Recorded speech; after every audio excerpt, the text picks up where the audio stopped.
परमेश्वर को हम धन्यवाद करते हैं जो लगातार जो हम लोग इसी तरह परमेश्वर की वचन को सुनते हैं।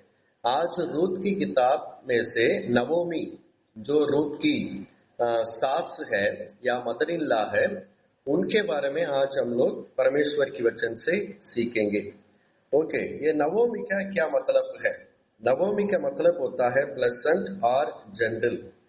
इसको हम हिंदी में बता सकते हैं सुहाना या आनंददायक या अनुकूल, ऐसे हम बता सकते हैं। नवोमी का मतलब है सुहाना, आनंददायक या अनुकूल। इंग्लिश में प्लेसेंट और जेंटल ऐसे हम बताते हैं।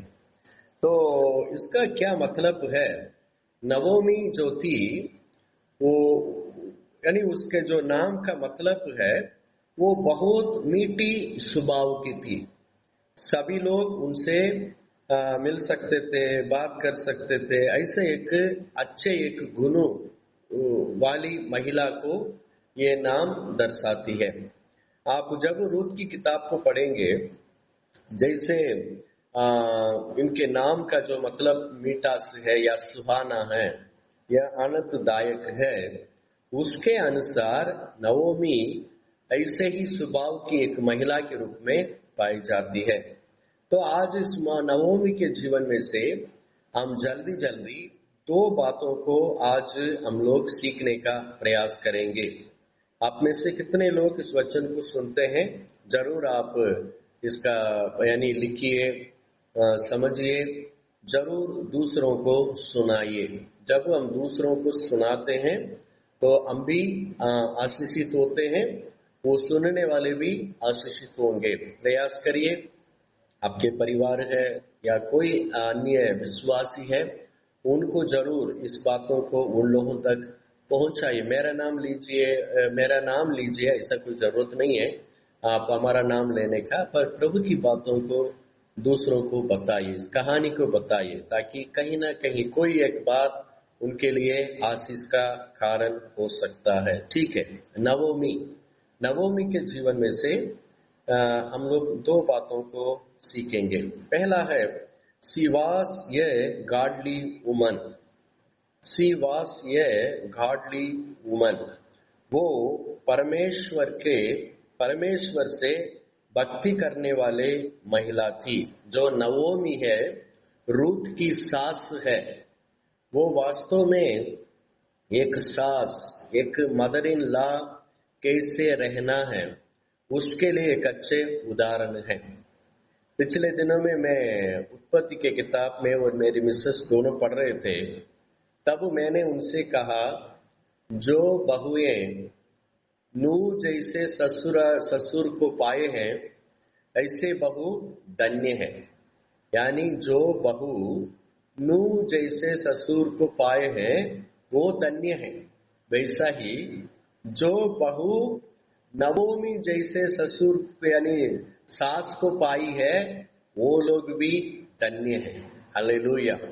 यानी कई बार लोग बताते हैं ना कि रूत अच्छी थी इसलिए नवोमी भी सही है, ऐसे कई लोग बताते हैं, पर ऐसा नहीं है। नवोमी ही एक सुपर कैरेक्टर है। आप इसमें उनकी जो स्वभाव के अनुसार वो कितने सुहाना, वो कितने यानी अच्छी गुण की थी, उसको आप देख सकते हैं।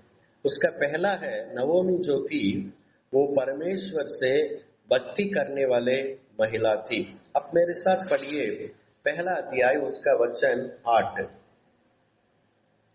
8, 9, 13, 21। उसको पहले 8 पढ़ेंगे, 8 और 9 को पढ़िए जी। हालेलुया। रूथ फर्स्ट चैप्टर का 8 और 9। तब नाओमी ने अपनी दोनों बहुओं से कहा, तुम अपने अपने मायके लौट जाओ, और जैसे तुमने उनसे जो मर गए हैं और मुझसे भी प्रीति की है, वैसे ही यहोवा तुम्हारे ऊपर कृपा करे। यहोवा ऐसा करे कि तुम फिर अपने अपने पति के घर में विश्राम पाओ। तब उसने उनको चूमा और वे चिल्ला चिल्ला कर रोने लगी। हालेलुया। हालेलुया। प्रभु आप सबको आशीष करे।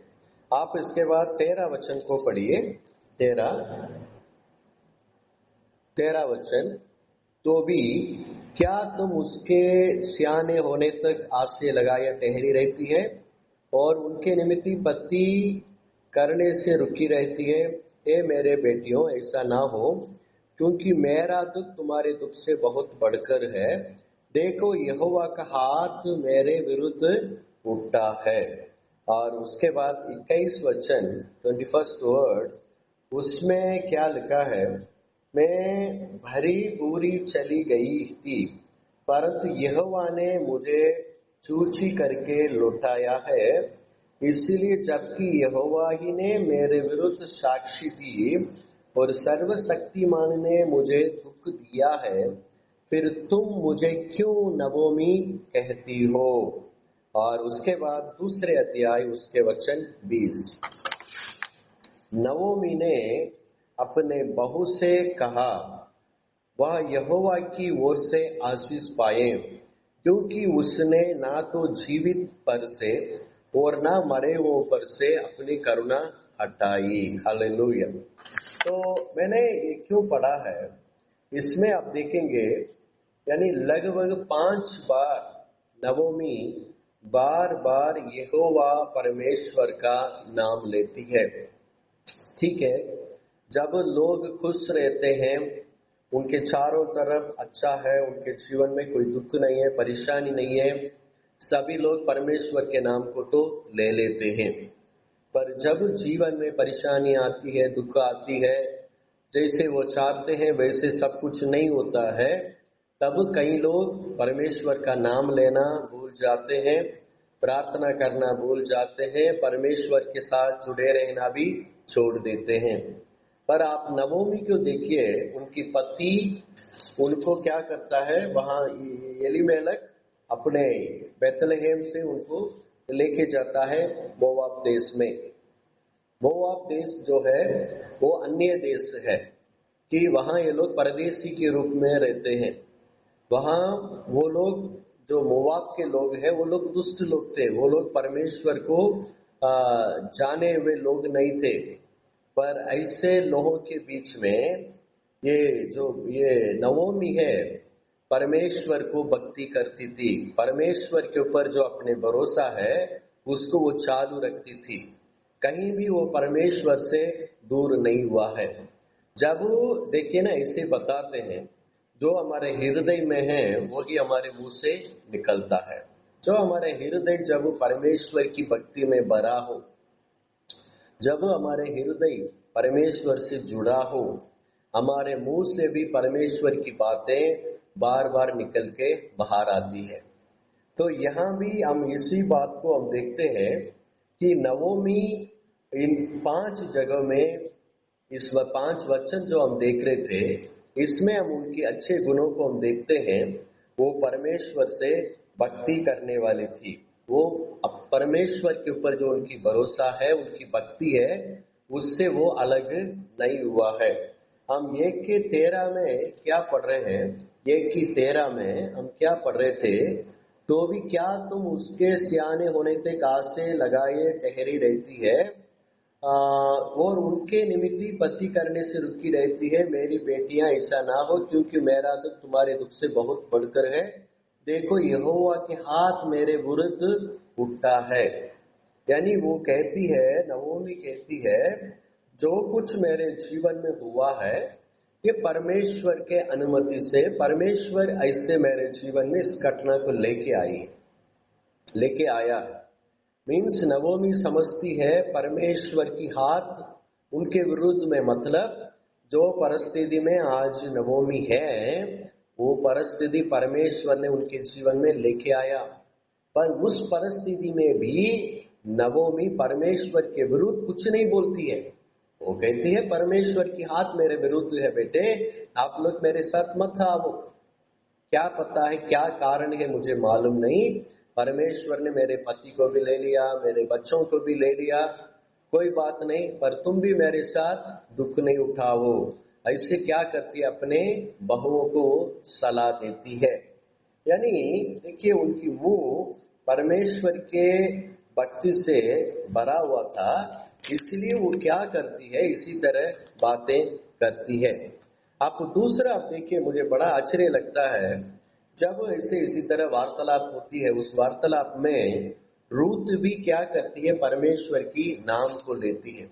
वो भी उनसे बातें करने वक्त परमेश्वर के नाम लेकर बोलती है, हाँ तुम ऐसे, मैं यानी वो परमेश्वर के ऊपर शपथ खाती है। वो कहती है ऐसे नहीं होगा, तुम्हारा परमेश्वर मेरा परमेश्वर है, तुम्हारे लोग मेरे लोग है, ऐसे कहकर रूत भी उनके साथ जाने के लिए तैयार हो जाती है। अब जरा सोचो कि ये जो नवो जो रूत है वो मोवाब की एक लड़की थी या औरत थी। उनको ये परमेश्वर की ज्ञान, परमेश्वर की प्रति इतनी भक्ति, ये भरोसा किसने दिया होगा? वो लोग यहूदी देश में तो नहीं थे, वो लोग मोवाब देश में थे। यानी जो नवोमी के अंदर जो भक्ति था, वो भक्ति ही उस रूत को भी आकर्षित करके, उस रूत भी परमेश्वर के ऊपर आशा रखने में उन्हें अगुवाई किया है। मेरे प्रियो, हमेशा जो बड़े लोग हैं, घर के जो बुजुर्ग है, जो सास है या ससुर है, बड़े लोगों की जो भक्ति है दूसरों को क्या करता है, उस परमेश्वर की भक्ति की मार्गों में अगुवाई करता है।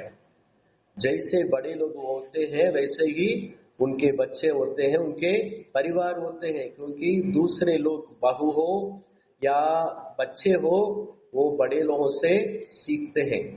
तो यहाँ नवोमी के अंदर परमेश्वर की प्रति उस भक्ति ने रूत को भी उस भक्ति की मार्गों में लेके आया है। मेरे प्रियो, देखिए पहला तीमुथियुस 4 अध्याय उसके 7 और 8 वचन को पढ़िए।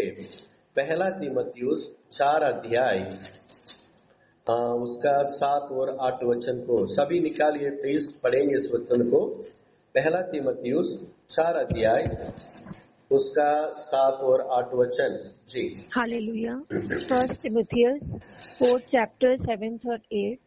पर अशुद्ध और बुढ़ियों की भी कहानी से अलग रहे और भक्ति की साधना कर, क्योंकि देह की साधना से कम लाभ होता है, पर भक्ति सब बातों के लिए लाभदायक है, क्योंकि इस समय के और आने वाले जीवन की भी प्रतिज्ञा इसी के लिए है। हालेलुया। यहाँ तीमुथियुस के लिए पौलुस सलाह देता है। क्या सलाह देता है?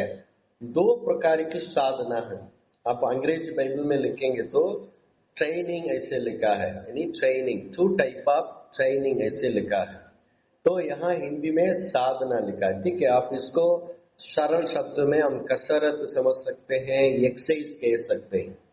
तो पौलुस कहता है 2 प्रकार की साधना है, 2 प्रकार का एक्सरसाइज है या ट्रेनिंग है।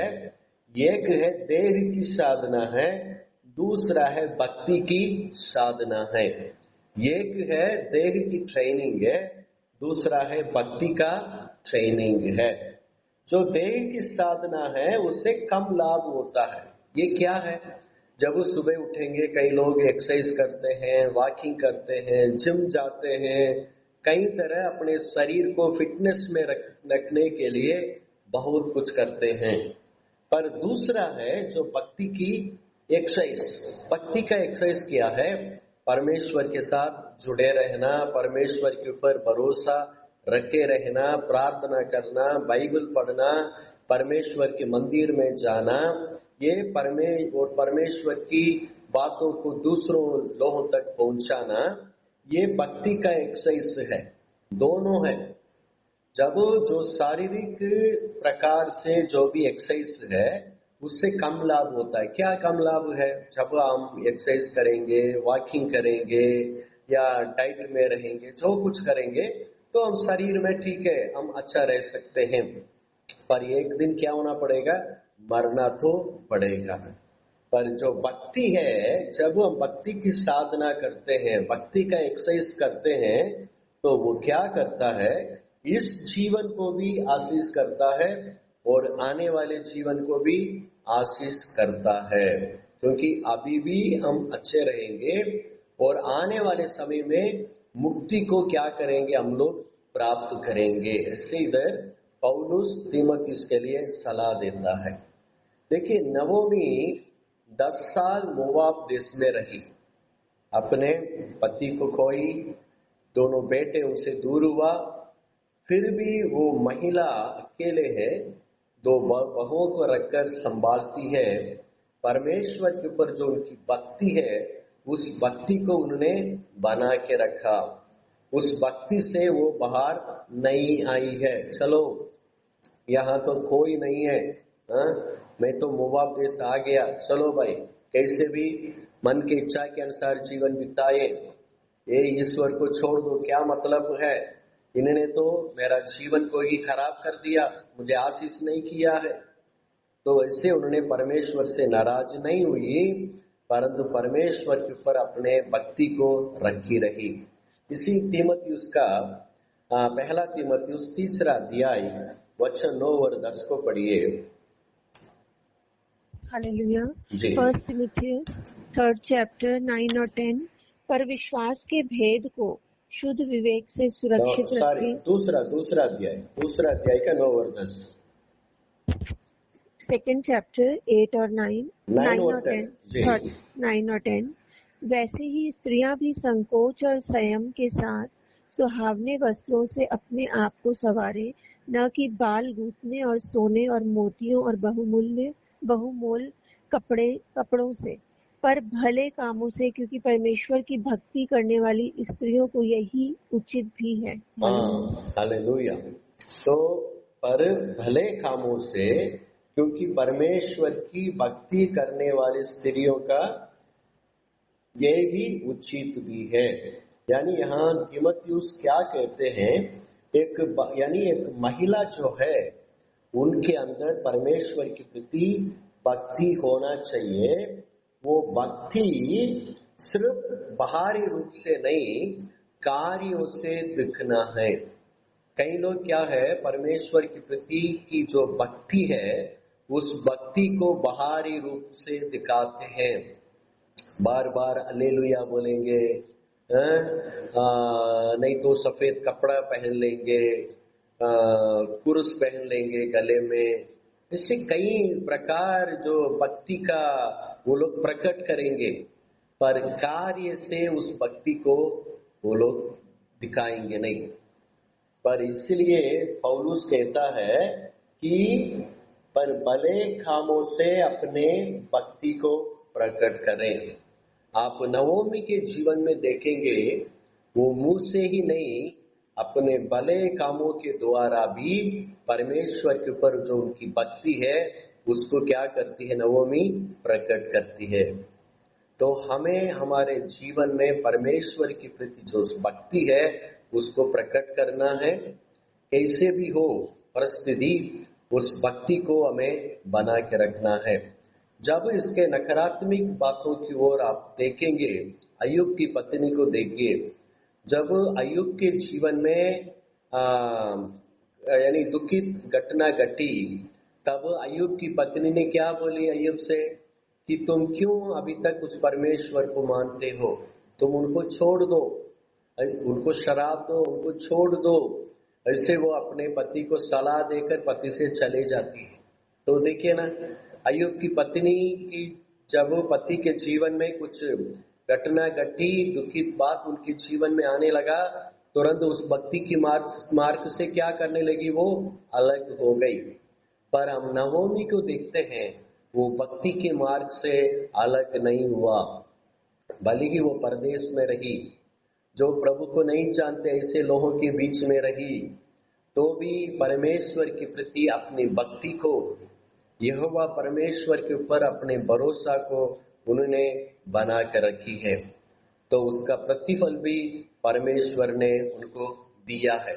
एक दुख उठने का एक समय था, फिर उस दुख के बदले जो परमेश्वर उनको आशीष किया उसको भी उन्होंने अनुभव किया है।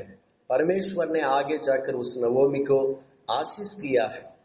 तो उनके वंश से ही दाऊद उत्पन्न हुआ और उसी वंश में से ही प्रभु यीशु मसीह आया है।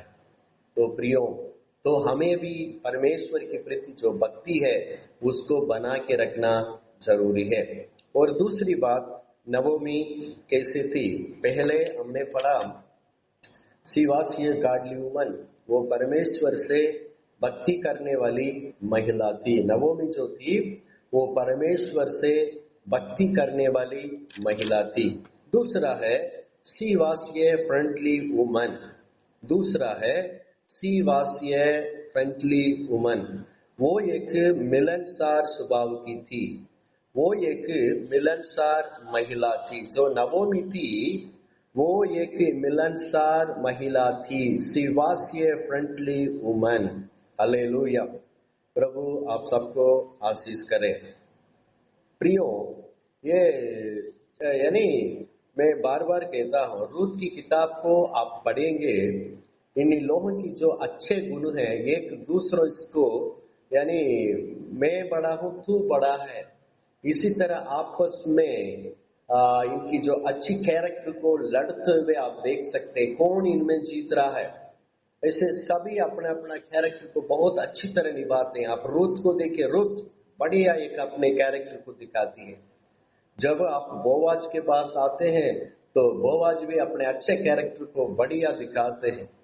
जब आप नवोमी के पास आते हैं, नवोमी भी अपने अच्छे कैरेक्टर को बढ़िया दिखाती है। तीनों बेस्ट कैरेक्टर के हैं, यानी जो मनुष्यों की गुण है, जो अच्छे गुण है, वो कितना जरूरी है उसको मैंने इस किताब में देखा है। मेरे भाइयों बहनों, हम लोग ने कई बार कई बातों को लेकर चर्चा करते हैं, कई कलीसिया में कई अन्य बातों को लेकर लोग चर्चा करते हैं, पर भले गुणों के बारे में, अच्छे गुणों के बारे में कोई बात नहीं करता है।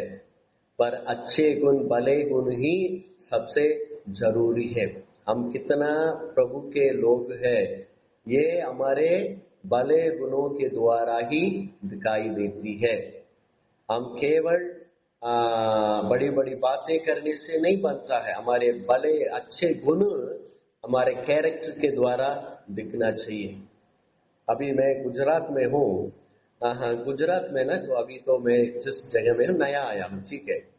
तो यहाँ मैं कहीं भी जाता हूँ, यहाँ पहले से 35 साल से एक प्रभु का एक दास रहते हैं ना, तो उनका कोई पूछते तो मैं उनका नाम लेता हूँ, हम उनके साथ है ऐसे बताते हैं।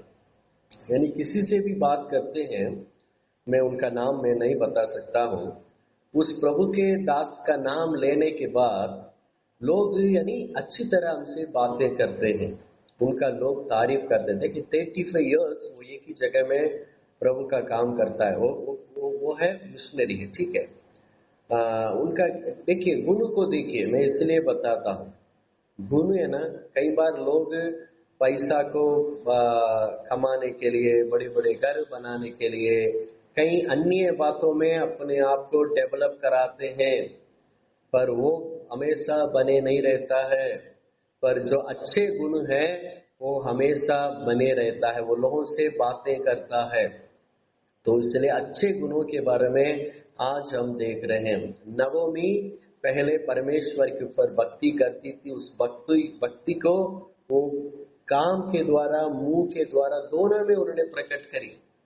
और दूसरा है सिवासी फ्रेंडली वुमन, वो एक मिलनसार महिला थी। मैं कैसे इसको बताते हैं, आप पहले अध्याय 5 से लेकर 8 तक जब आप वचन को पढ़ते हैं, वहां आप देखिए अपने दोनों बेटे मरने के बाद उनके दोनों बहू उनके साथ रहते हैं।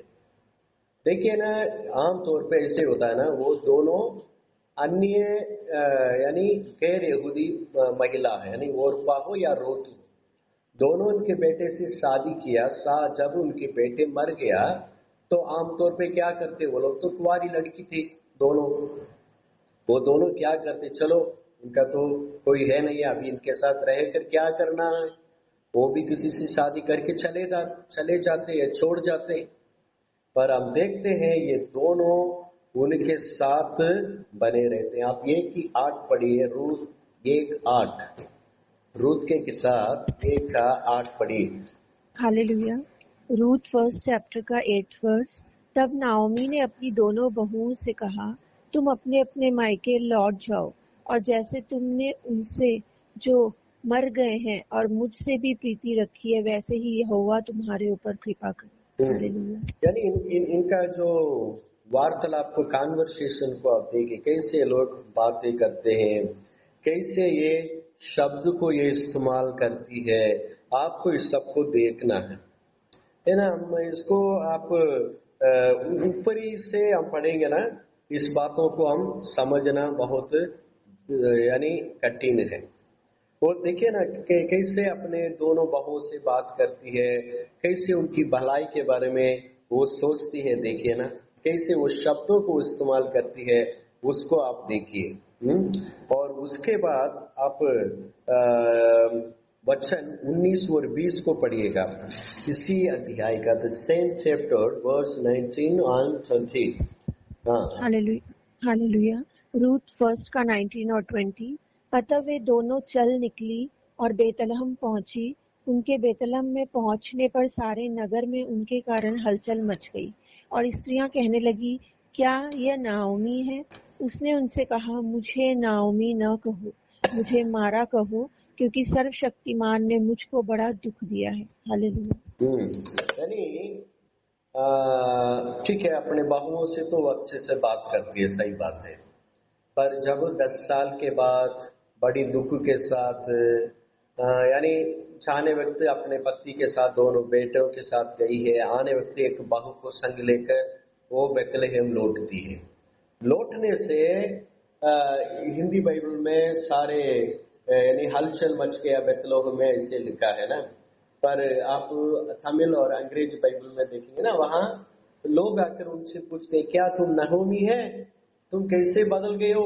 हाँ, कैसे आए हो? क्या हाल चाल है? ऐसे लोग आकर नवोमी से बात करते हैं।